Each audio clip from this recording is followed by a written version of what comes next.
2024-25 கல்வியாண்டில் தமிழகத்திற்கு தர வேண்டிய சமக்ரா சிக்ஷா கல்வி நிதியான 2152 கோடி ரூபாயை உடனடியாக மத்திய அரசை விடுவிக்க வலியுறுத்தி திருவள்ளூர் மக்களவைத் தொகுதி காங்கிரஸ் உறுப்பினர் சசிகாந்த் செந்தில் தனது கட்சி அலுவலகத்தில் காலவரையற்ற உண்ணாவிரத போராட்டத்தை மேற்கொண்டார். நேற்று 2வது நாளாக உண்ணாவிரதத்தை தொடர்ந்த அவருக்கு இரவு திடீரென்று இரத்த அழுத்தம் அதிகரித்து மயக்கம் ஏற்பட்டது.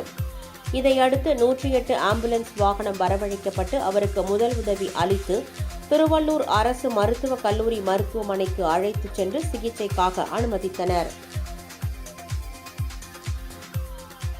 திருமிகு சசிகாந்த் செந்தில் அவர்கள் நேற்று காலை முதல் சர்வ சிக்ஷா அபியான், ரைட் டு எஜுகேஷன் போன்ற மத்திய அரசு நிதியினை தமிழக அரசுக்கு வழங்க வேண்டும் என்று காலவரையற்ற உண்ணாவிரதத்தை அறிவித்து இன்று மாலை திடீரென்று உடல்நல குறைவு ஏற்பட்டு உடனடியாக திருவள்ளூர் அரசு பொது மருத்துவமனைக்கு அனுமதிக்கப்பட்டு தற்சமயம் உடல்நிலை சீராக இருக்கின்றது.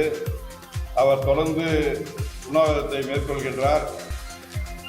மருத்துவர்களின் அறிவுறுத்தலின்படி இன்று இரவு முழுவதும் அவர் மருத்துவ ஆலோசனைப்படி கண்காணிப்பில் இருக்க வேண்டும் என்று தெரிவித்துள்ளனர். நன்றி.